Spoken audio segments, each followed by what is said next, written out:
Buenos días, dominicanos, muy buenos días, dominicanas. Bienvenidos a Cátedra Médica, porque la salud merece respeto. Hoy es el lunes Los Catedráticos, lunes 24 de marzo, año 2025, y son las 10:32 en todo el territorio dominicano. Gracias por el privilegio que nos ofrecen cada mañana de sintonizarnos, de buscarnos y sobre todo de hacer de este programa su programa de salud. Los Catedráticos, programa especial de cada lunes de Cátedra Médica, que en el día de hoy vamos a estar hablando sobre la tuberculosis. Ese es el tema del día de hoy, la prevención de esta enfermedad, ver cuáles son los tratamientos que tenemos disponibles y los retos que nos depara la actualidad frente a una enfermedad que es antiquísima, es tan vieja como la misma palabra, y sin embargo sigue dando agua a beber. El día de hoy tenemos la oportunidad de contar con un elenco de expertos para hablar de la tuberculosis. Nosotros, Cátedra Médica llega a ustedes a través de la emisora matriz del grupo RCC Media, 98.5 es la emisora fuerte, Rumba, y estamos para el Cibao con Premium 101.1, las 14 provincias del Cibao, Premium 101.1, el Este, Cool 106.9. También estamos en la pantalla chica, estamos en Telefuturo, Canal 23. Al mediodía usted nos ve lo mismo que a las 10 de la noche y un resumen sábado y domingo a las 10 de la noche de todo lo que hicimos en la semana en Telefuturo. También tenemos la oportunidad de llegar al mundo a través de las plataformas, tal es el caso de YouTube. Usted escribe en YouTube Rumba FM y ya estamos en contacto. Lo mismo, el canal, la plataforma de RCC Media, www.rumba985fm.com. De manera que ahí estamos por aire, mar y tierra. Saludar a los colaboradores, Isidro Alabura, Kelvin Fría, doña María Saldívar, y sobre todo a nuestra querida Lizania Salcedo. Buenos días, Liz. Buenos días, doctora Mauri García. Buenos días a todo el pueblo dominicano que nos sintoniza a esta hora cada mañana a través de Rumba 98.5 FM. Lunes de Catedráticos, esto implica que vamos a debatir un tema importante, como ya avanzaba el doctora Mauri García. Hoy es Día Mundial de la Tuberculosis y como un espacio responsable en salud, nosotros tenemos que conversar al respecto con profesionales que manejan todo lo que tiene que ver con esta enfermedad. Tenemos aquí participación de parte del Ministerio de Salud Pública, muy agradecidos por eso. Así es, tenemos al coordinador de la vigilancia de tuberculosis, el doctor Julio Ángel Pérez, quien le agradecemos a las autoridades del ministerio que nos ha enviado a su coordinador de vigilancia de tuberculosis, de manera que estamos representados por la parte ministerial, Liz.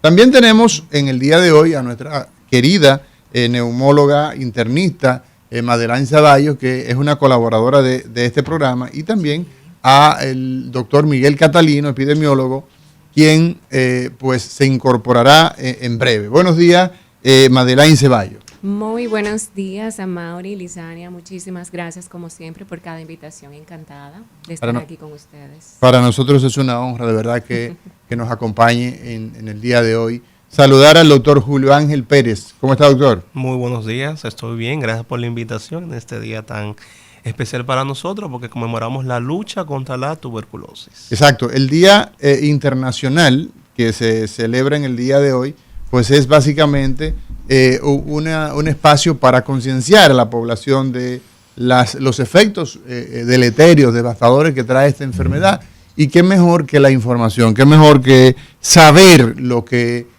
implica el tener tuberculosis, y que la tuberculosis es un enemigo que no lo vemos, no tiene rostro y que fácilmente nosotros pues podemos contagiarnos. Entonces hay que saber cómo prevenir la enfermedad, y si ya tenemos tuberculosis, entonces saber cómo actuar, cuál es el tratamiento y cuáles son esos retos que se tiene con esta enfermedad.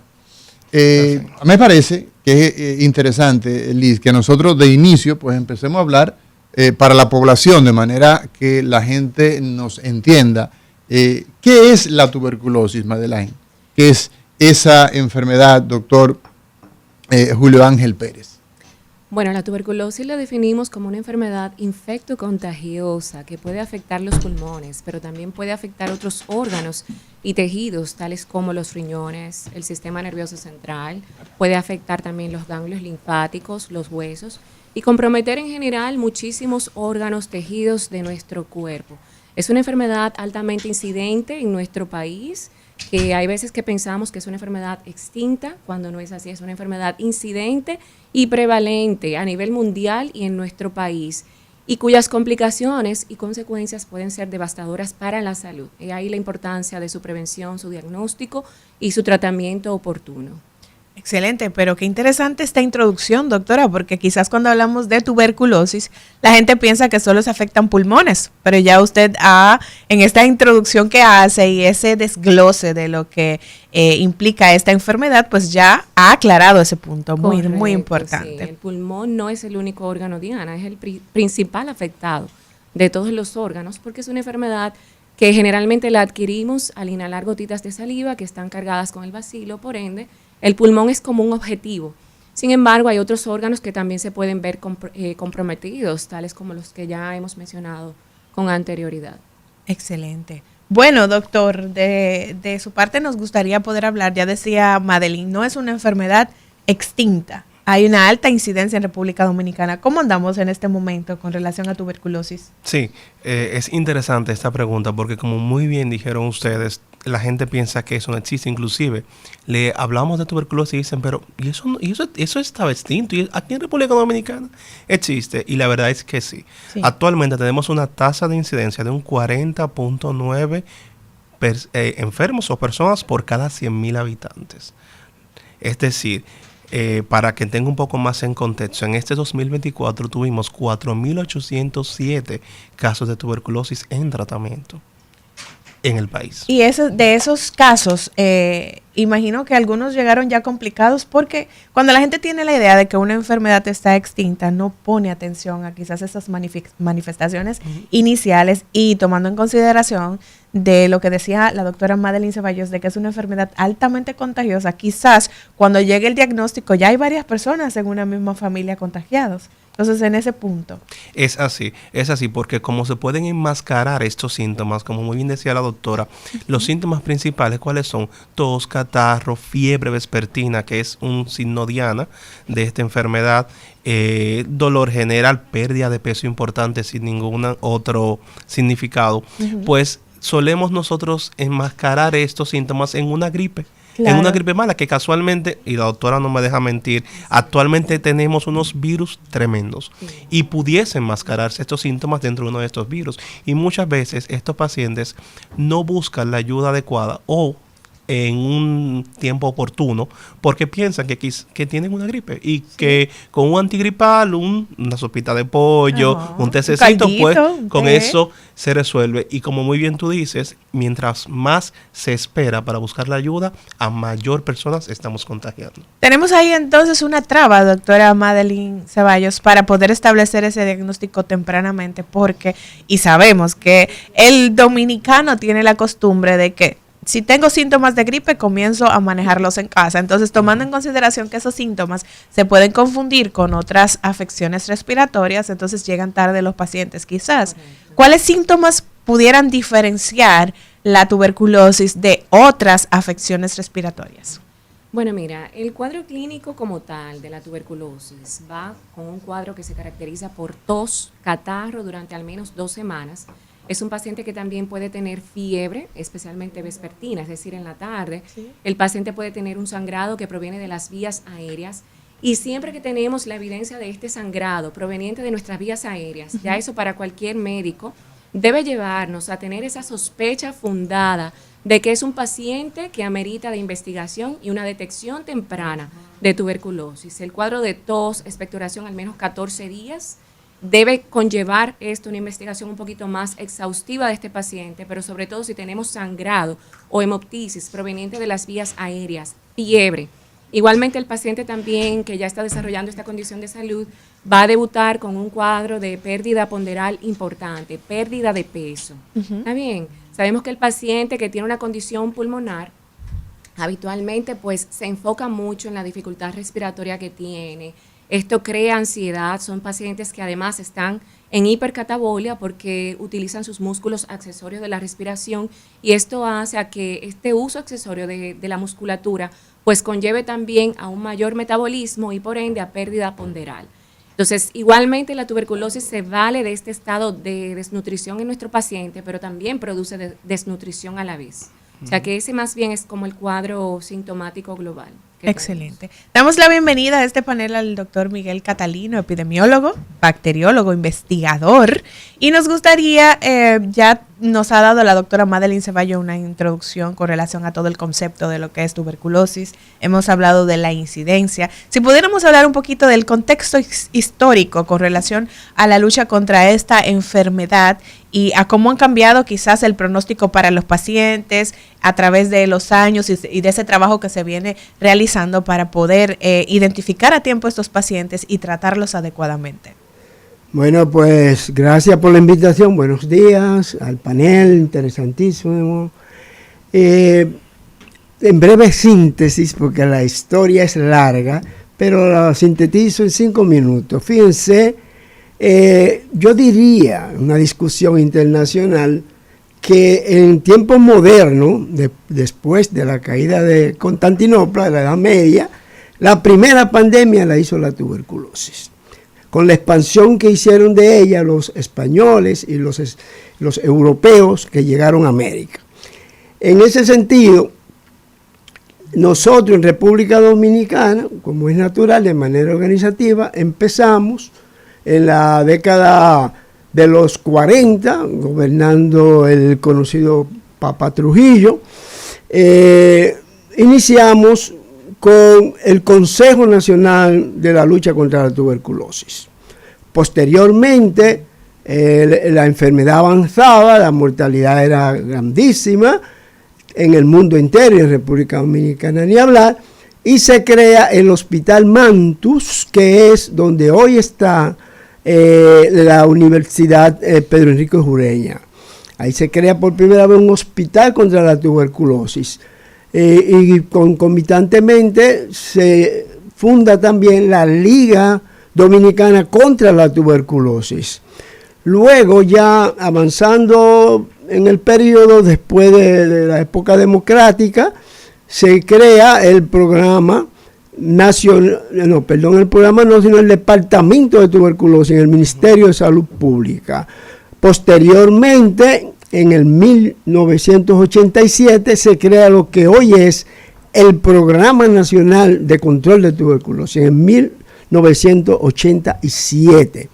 Ya luego el programa ha seguido su continuación, tal como fue la visión de sus fundadores, en los cuales me honro en ser uno de ellos, junto al doctor Jorge Francisco Sansari y la doctora Scarlett Peña, que luego también se nos integró un eminente enfermero que fue el licenciado Rafael Ortiz, que en paz descanse. Así, en síntesis, es como se inicia y se continúa la lucha nacional contra la tuberculosis. Excelente. A mí me gustaría que pudiéramos hablar, porque decía la doctora Madeline Ceballos de que es una enfermedad altamente contagiosa, pero también se ha asociado la tuberculosis como una enfermedad de la pobreza.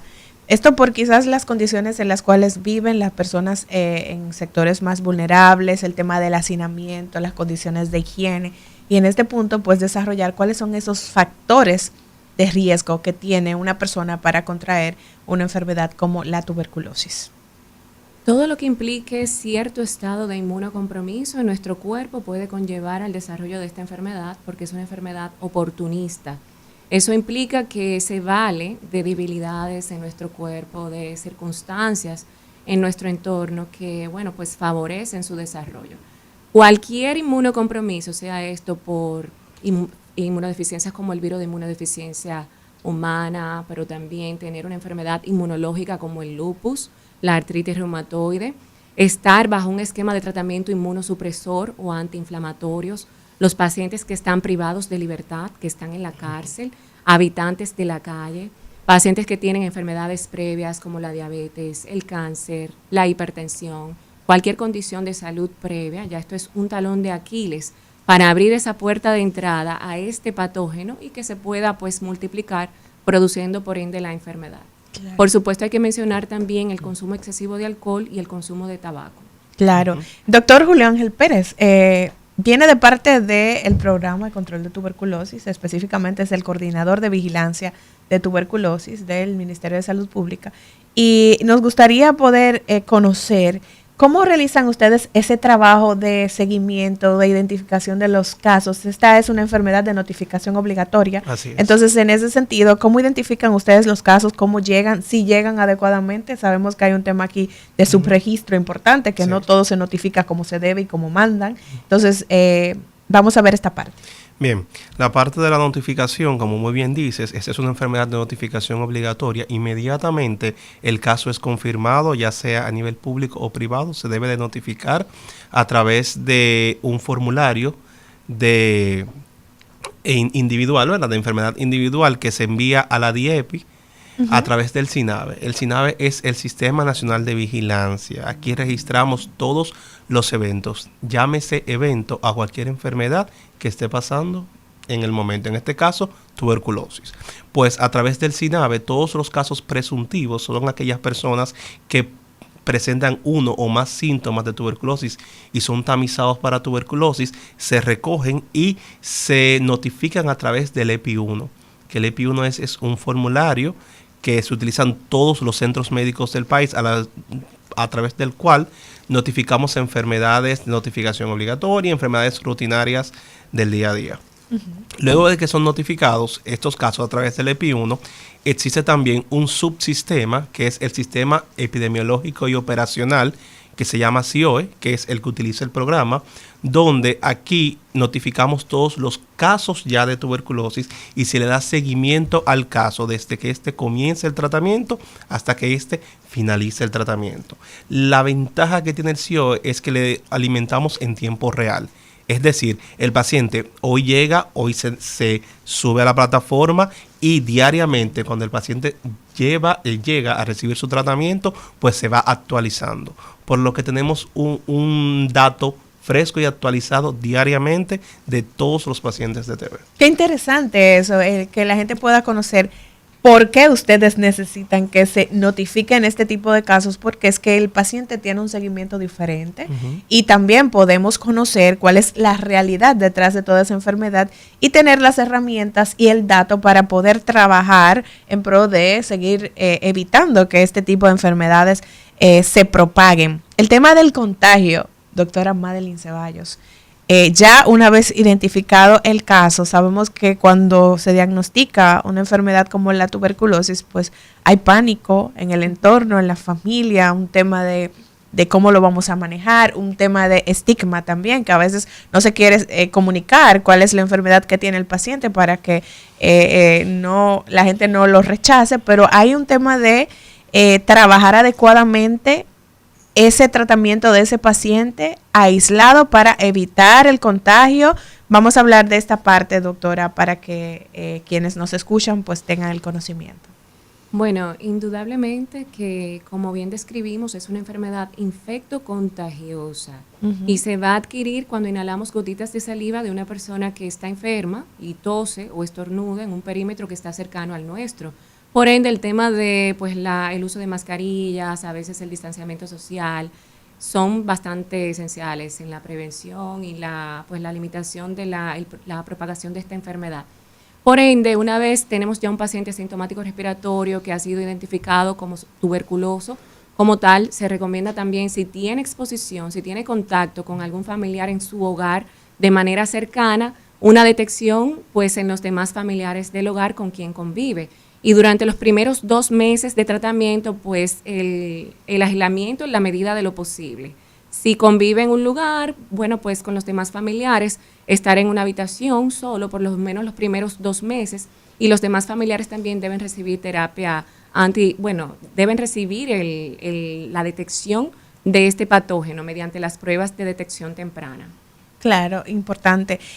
Doctor Miguel Catalino, en ese recuento histórico que usted hacía con su participación inicial, Me gustaría que pudiera hablarnos de lo que representó la pandemia de COVID-19 para el tema de identificar a los pacientes con tuberculosis, porque usted planteaba de que la tuberculosis fue la primera enfermedad que se convirtió en una pandemia. Entonces, tomando a COVID también, ¿qué impacto tuvo en el tema de identificación temprana de pacientes y manejo de pacientes con tuberculosis? Bueno, como sabrán, yo le agradezco la invitación y le pido perdón por llegar tarde, doctora Ceballos, doctor Pérez. No se preocupe. Pero en realidad esa actualización la deben tener los muchachos del programa. No le voy a robar su espacio. Yo lo voy a ver desde el punto de vista de la visión, ¿verdad?, de un epidemiólogo, de una gente que ha involucrado mucho en esta lucha. En ese sentido, yo creo que eso pudo haber sido la situación de si favoreció o complicó el control en doble vía. Okay. ¿Por qué en doble vía? Bueno, pues como dice la doctora Ceballos, la tuberculosis tiene una connotación de pobreza, de nutrición y demás, pero también de conglomerado. Entonces recuerden que cuando COVID nos hacinamos. Si en mi casa no había tuberculosis, no pasó nada. Si en la mayoría de los hogares de República Dominicana y del mundo no había tuberculosis, no pasó nada. ¿Ah? Pero si por el contrario había. En tal sentido, la enfermedad no siguió avanzando y no que recurrió. O sea, iba a decir una palabrita, no me gusta, echó para atrás. Sí. Te iba a decir reculó. Por esa circunstancia. El pueblo lo entiende. ¿Verdad? Entonces, no sé qué me diría el doctor Pérez, que está ya más actualizado que yo en los datos, en el sentido de qué dice la Organización Mundial, la UIT, la Unión Internacional de Lucha contra la Tuberculosis, lo que repercutió en la pandemia de COVID en función, ¿verdad?, de tuberculosis. Claro, yo creo, en síntesis, creo que la notificación no avanzó por la lógica, no pudo haber avanzado, tampoco la contaminación tampoco, por la lógica. Hoy conversamos sobre tuberculosis, hablando de la enfermedad, ¿verdad?, la prevención que hay que tener de esta enfermedad, hablar del tratamiento, de los retos actuales. Hablamos con el doctor Miguel Catalino, quien es epidemiólogo, profesor, investigador, a la doctora Madelaine Ceballos, neumóloga internista, y hablamos con el coordinador de vigilancia de tuberculosis por el Ministerio de Salud Pública, el doctor Julio Ángel Pérez. Doctor, usted va a hacer una precisión. Sí, doctor Catalino, usted no está lejos de la realidad. La realidad es que la OMS nos dijo que a raíz de la pandemia del COVID-19 retrocedimos 10 años atrás en todo el avance que se había tenido a nivel mundial en tuberculosis. Como muy bien usted dijo, fue como algo de doble vía. Teníamos los pacientes que, como bien dice la doctora y como bien usted dijo, estaban en casa, ¿verdad? No estaban quizá contaminando a los demás más que a los familiares que estuvieran con ellos, pero teníamos un problema con el tratamiento. Como muy bien ustedes saben, el tratamiento es directamente observado y el paciente tiene que ir diario al centro. En este caso, tuvimos que confiar en el paciente de que se tomara el tratamiento en casa, porque tampoco podíamos enviar a ningún promotor a casa a llevárselo, porque nadie quería estar en contacto con nadie en la pandemia y era entendible. Claro. La notificación, doctor, en el suelo. O sea, fue el año donde la notificación estuvo menos de la mitad a lo que normalmente nosotros como país notificamos todos los años. O sea, tuvimos una notificación cero porque a raíz de que nadie salía de casa, pues no se hacía búsqueda ni nadie acudía al centro médico por tuberculosis. Usted llegaba con dificultad respiratoria, usted llegaba con una gripe, lo que sea. COVID, claro. Todo era COVID. Entonces, nos afectó muchísimo esa parte, pero algo positivo, si podemos llamarlo de esta manera, que sacamos de esto, fue que pudimos crear lo que es la administración de tratamiento video observado, en el que los pacientes desde la casa... ¿En qué consiste? Sí, consiste en que los pacientes desde su casa se le entregan cada 15 días el tratamiento para estos 15 días y ellos diariamente se comunican con un médico asignado o una persona que se lo video observa cuando se lo toma. Y de esta manera es más fácil para el paciente y también nos ayuda a nosotros a poder tener este seguimiento cercano con el paciente a la hora de tomarse el tratamiento. Excelente. Doctora Madeline Ceballos, ¿en qué porcentaje cuando llega un paciente y se le diagnostica que tiene tuberculosis, ya hay otros miembros de la familia afectados con la enfermedad? Bueno, no siempre hay pacientes que, bueno, cuando el paciente está enfermo sabemos que puede contagiar a los demás y los demás familiares desarrollan una tuberculosis latente en muchos casos. No siempre desarrollan la enfermedad, sino que a raíz de este contacto pueden tener la bacteria sin la necesidad de manifestar signos o síntomas propios de la enfermedad. O sea que no siempre el familiar está enfermo.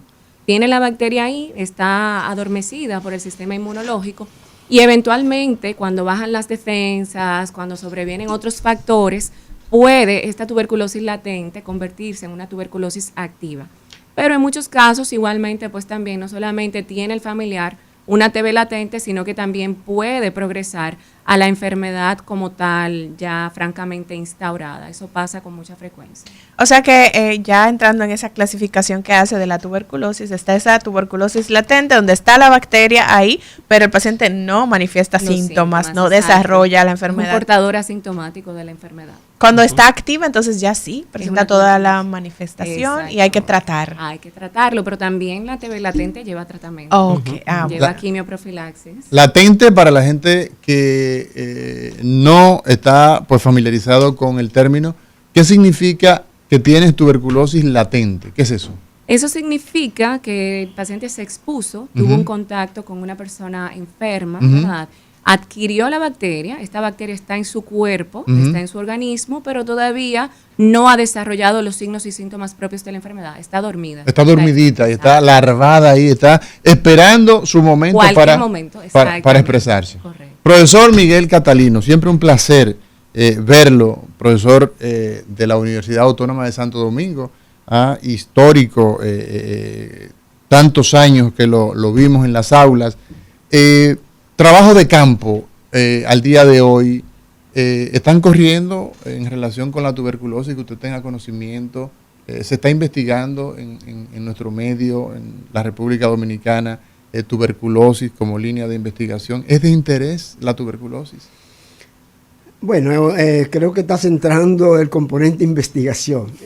La última participación que tuve fue antes de COVID, una consultoría que hice a la OPS para el Programa Nacional de Control de Tuberculosis, donde hice certeras recomendaciones. Les digo certeras porque desde el punto de vista técnico creo que sí, así lo vio la OPS y el programa también, y ha sido puesto en práctica. Una de ellas es la vigilancia en torno a una potencial vulnerabilidad que tienen los pacientes con VIH, que son los que más estarían aportando al programa dentro de la línea natural, ¿verdad?, que hay. Y también los extranjeros. Y en ambos, cuando dice extranjero te refieres a Haití. Bueno, extranjeros, pero sobresale en ellos los haitianos, los hermanos haitianos. ¿Cuáles son los grupos extranjeros luego de los haitianos que son más preponderantes? ¿O básicamente Haití? En función de la población, ¿verdad?, que convive con nosotros de extranjeros, que son venezolanos, por ejemplo, algunos que otros isleños que vienen acá, pero principalmente los nacionales haitianos. Yo quiero retomar a la doctora Ceballos porque creo que la diana de nosotros son los radioescuchas que están allá. Claro, y televidentes, tenemos de todo. Para un asunto conceptual, no es que la doctora no tenga razón, tiene razón. Vamos arriba. Es un asunto conceptual. Vamos a ver. Yo vengo de la escuela cubana y de la escuela argentina. Adelante. La formación de tuberculosis, ella posiblemente viene de Europa, de Venezuela, de República Dominicana. Bueno, se formó aquí. Bueno, en el sentido de tener bien claro, tanto los radioescuchas, la gente del pueblo como los profesionales, que hay que diferenciar lo que es la infección tuberculosis, o sea, la primoinfección, y lo que es ya la enfermedad propiamente dicha. En el sentido de que cuando usted tiene contacto sistemático, no es tan contagioso así como se piensa la tuberculosis, porque ella tiene, el bacilo de la tuberculosis tiene un desarrollo muy lento. y eso lo hace a él también ser lento a la hora de infectar a otros. Entonces, cuando el bacilo entra en nuestro organismo, si usted lo ingirió, por ejemplo, con la leche no pasteurizada, no hervida, podría entrar por el intestino o por cualquier otra vía hemática. Generalmente él entra por las vías aéreas, o sea, por la boca, por la nariz. Fundamentalmente, cuando una persona enferma, bacilífera, tose, entonces usted adquiere esos bacilos y eso no va a decir que usted está enfermo ni siquiera infectado. Con el tiempo, entonces ese bacilo se aloja generalmente en el pulmón, en uno de sus lóbulos, y ahí es que le llamamos la primo-infección, pero no es tuberculosis, es primo-infección tuberculosis. Y esa es la fase latente que usted pregunta. Yeah. Esa es la fase latente. Ya o sea, luego, cuando una persona... Esto es importante, perdón, sí. Esto es importante para que allá afuera no entiendan. Sí. Entonces, ya luego, principalmente por un asunto de falta de cuchara, de nutrición o por algún componente de baja en la inmunidad, entonces ese bacilo que estaba ahí a lo mejor cuando usted tenía 14, 10, 12 años y ya usted tiene 40, ese bacilo se reactiva y nosotros le llamamos a eso entonces una reactivación endógena. Entonces ahí se presenta ya la enfermedad, generalmente con síntomas y signos. Puede ser en más de un 90%, 80 y pico por ciento, pulmonar, o puede ser también una extrapulmonar que haga una tuberculosis intestinal, una tuberculosis meningia, una tuberculosis de otro tipo. Bueno, señores, interesante este panel hablando sobre tuberculosis, la manera en que nosotros debemos pues conocer de una enfermedad que sigue causando estrago en la población, sigue siendo pues teniendo una alta incidencia y hoy hablamos con los expertos, Madeleine Ceballos, neumóloga e internista, el doctor Julio Ángel Pérez por la coordinación de la vigilancia de tuberculosis del Ministerio de Salud Pública y el profesor Miguel Catalino, epidemiólogo e investigador. Nos vamos a una pausa y en breve regresamos.